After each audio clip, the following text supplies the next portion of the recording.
Hello दोस्तों, मेरा नाम है अरुण कुमार। एक बार फिर से नीडा स्टडी यूट्यूब चैनल में आपका स्वागत है। आज हम लोग Vinoba Bhave university semester 1 session 2023 से 27 वालों के लिए हिंदी मेजर 1 या हिंदी MJ1 का गेस्ट पेपर देखेंगे। यह guest paper Vinoba Bhave university के लिए है, लेकिन आप देश के किसी भी यूनिवर्सिटी से हैं जहाँ पर NEP 2020 लागू है, या आप 4 ईयर अंडर ग्रेजुएट प्रोग्राम के तहत सेमेस्टर 1 में हैं और हिंदी मेजर रखे हैं, तो आज का वीडियो आपके लिए काफ़ी हेल्पफुल होगा। इस वीडियो में आपको पता चलेगा कि हिंदी मेजर में किस प्रकार से प्रश्न पूछा जाता है। यदि आप प्रश्नों के बारे में जान जाते हैं तो आप एग्जाम की तैयारी अच्छे से कर पाएंगे। तो देखते हैं हम लोग आज के गेस्ट पेपर को। तो हम लोग यहाँ देख सकते हैं, यह गेस्ट पेपर सेमेस्टर 1 सेशन 2023 से 27 वालों के लिए है, जो हिंदी मेजर के लिए बनाया गया है। देखते हैं हम लोग आगे हमारा यहाँ कोर्स ऑफ स्टडी दिया हुआ है, यानी कि Hindi major, Hindi first semester major 1 में, मेजर कोर्स 1 में आपको क्या पढ़ना है यहाँ दिया हुआ है। आप इसे चाहें तो पढ़ सकते हैं। आज की वीडियो में हम लोग देखेंगे कि मेजर 1 में किस प्रकार से प्रश्न रहता है या कौन कौन सा प्रश्न पूछा जाता है। तो देखते हैं हम लोग पहला प्रश्न को। तो पहला प्रश्न हमारा है, हिंदी साहित्य के इतिहास का काल विभाजन एवं सीमा निर्धारण करें। तो इम्पोर्टेंट प्रश्न है, जितना भी सारा इसमें प्रश्न है उन सभी को नोट कर लीजिए। मैं प्रयास करूंगा कि इनका आंसर इस चैनल में जल्द से जल्द मिल जाए। तो ये हमारा पहला प्रश्न था, इसको नोट कर लीजिए। देखते हैं हम लोग अगले प्रश्न को। तो अगला प्रश्न हमारा मिल गया है। मैं यहाँ थोड़ा सा जूम कर लेता हूँ ताकि आपको अच्छा से दिख पाए। तो अगला प्रश्न है, आदिकाल के नामकरण की समस्या को स्पष्ट करें। आदिकाल के नामकरण की समस्या को स्पष्ट करें। ठीक, तो इन सभी को नोट कर लीजिए जल्दी जल्दी से। देखते हैं अगला प्रश्न हम लोग।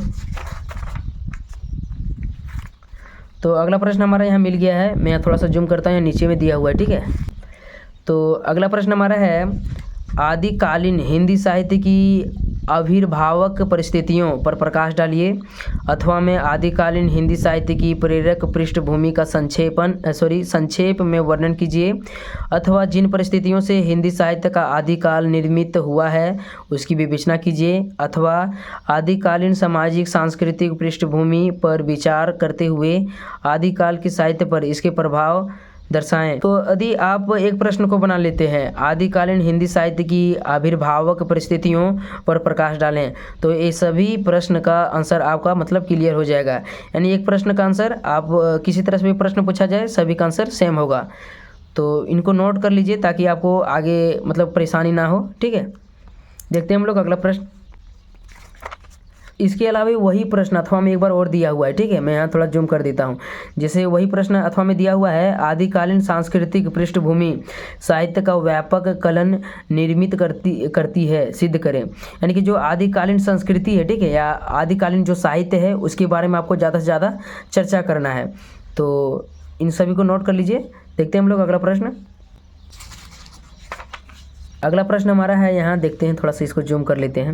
अगला प्रश्न हमारा है, सिद्ध और नाथ साहित्य की काव्य विशेषताओं को अपने शब्दों में लिखें। सिद्ध और नाथ साहित्य की काव्य विशेषताओं को अपने शब्दों में लिखें।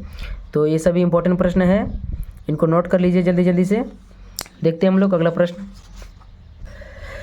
अगला प्रश्न हमारा यहाँ नीचे है। अगला प्रश्न हमारा है, जैन साहित्य का सामान्य परिचय देते हुए उसकी विशेषताएं बताएं। यानी कि जैन साहित्य की क्या क्या मतलब विशेषता है, उसका पहले आपको सामान्य परिचय देना है और इसकी विशेषताओं के बारे में बताना है।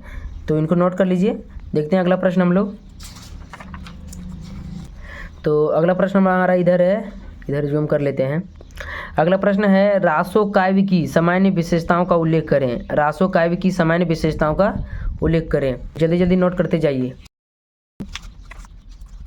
अगला प्रश्न हमारा है, भक्ति काल के नामकरण एवं वर्गीकरण पर प्रकाश डालिए। भक्ति काल के नामकरण एवं वर्गीकरण पर प्रकाश डालिए।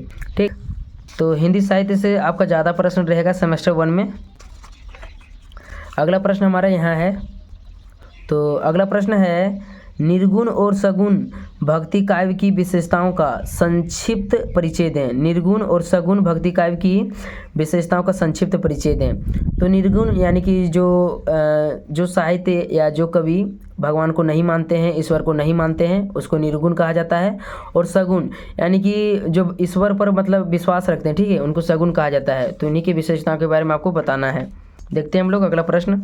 अगला प्रश्न हमारा है, संत काव्य धारा के प्रमुख कवियों का संक्षिप्त परिचय दीजिए। संत काव्य धारा के प्रमुख कवियों का संक्षिप्त परिचय दें। तो इनको नोट कर लीजिए। चलते हैं अगले प्रश्न की ओर। तो अगला प्रश्न है, संत काव्य की काव्य प्रवृत्तियों को अपने शब्दों में विवेचित करें। इसको देख लीजिए जल्दी से। देखते हैं अगला प्रश्न। तो इस गेस पेपर को वही विद्यार्थी देखेंगे जो मतलब अच्छे से पढ़ाई करते हैं, ठीक है, बाकी और कोई नहीं देखने वाला है। तो इसको देख लीजिए आप, ताकि एग्ज़ाम की तैयारी अच्छे से कर पाएंगे। तो अगला प्रश्न हमारा है, राम भक्ति और कृष्ण भक्ति काव्य प्रवृत्तियों और उसकी उपलब्धियों का परिचय दें। तो राम भक्ति और कृष्ण भक्ति के काव्य प्रवृत्तियों के बारे में बताना है और उसकी क्या क्या उपलब्धियां हैं उसके बारे में बताना है, ठीक है। इनको नोट कर लीजिए। देखते हैं अगले प्रश्न को।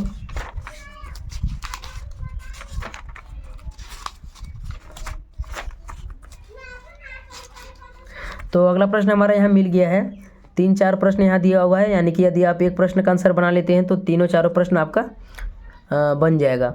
तो पहला प्रश्न है, विद्यापति भक्ति कवि है या सिंगारी, तर्कपूर्वक लिखें।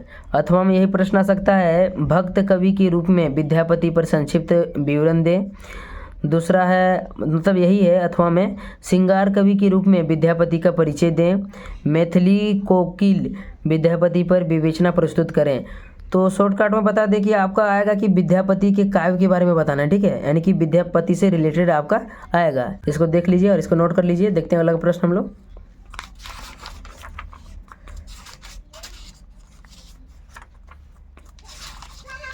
अगला प्रश्न हमारा यहाँ है। अगला प्रश्न हमारा है, कबीर दास की काव्यगत विशेषताओं का उल्लेख कीजिए। कबीर दास के काव्यगत विशेषताओं का उल्लेख कीजिए। अथवा में कबीरदास भक्ति काल की निर्गुण ज्ञानश्रेयी शाखा के प्रमुख कवि हैं, इस कथन की समीक्षा करें। तो इनको नोट कर लीजिए, कबीरदास से रिलेटेड आपका प्रश्न रहेगा। अगला प्रश्न हम लोग देखते हैं जल्दी जल्दी से। अगला प्रश्न हमारा है, सूरदास की काव्यात्मक विशेषताओं का उल्लेख उनके कवि परिचय के फिर से पढ़ देते हैं, ठीक है। सूरदास की काव्यात्मक विशेषताओं का उल्लेख उनके कवि परिचय के साथ कीजिए। तो यहाँ थोड़ा सा क्वेश्चन थोड़ा गलत लग रहा है, ठीक है। यहाँ होना चाहिए था, सूरदास की काव्यात्मक विशेषताओं का उल्लेख उनके काव्य परिचय के साथ कीजिए। तो जिस तरह भी प्रश्न है इसको नोट कर लीजिए, थोड़ा सा लग रहा है मिस्टेक इसमें, इसको नोट कर लीजिए। देखते हैं हम लोग अगला प्रश्न। अगला प्रश्न हमारा है, तुलसीदास की काव्यगत विशेषताओं का उल्लेख कीजिए। तुलसीदास के काव्यगत विशेषताओं का उल्लेख कीजिए, ठीक है। तुलसीदास के काव्य के बारे में बताना है। और अगला प्रश्न हमारे यहाँ नीचे है। तो अगला प्रश्न है, मीराबाई का जीवन परिचय प्रस्तुत करते हुए उनकी काव्यगत विशेषताओं पर प्रकाश डालें। तो मीराबाई का जीवन परिचय देना है और उनकी काव्य की क्या क्या विशेषताएं हैं उसके बारे में आपको बताना है। इनको नोट कर लीजिए। देखते हैं अगला प्रश्न हम लोग। तो यहाँ थोड़ा सा यहाँ मतलब सट गया, ठीक है, इसको थोड़ा सा इसको कर देते हैं। तो यही हमारा मतलब आखिरी प्रश्न था। तो इन सभी प्रश्नों को नोट कर लीजिए।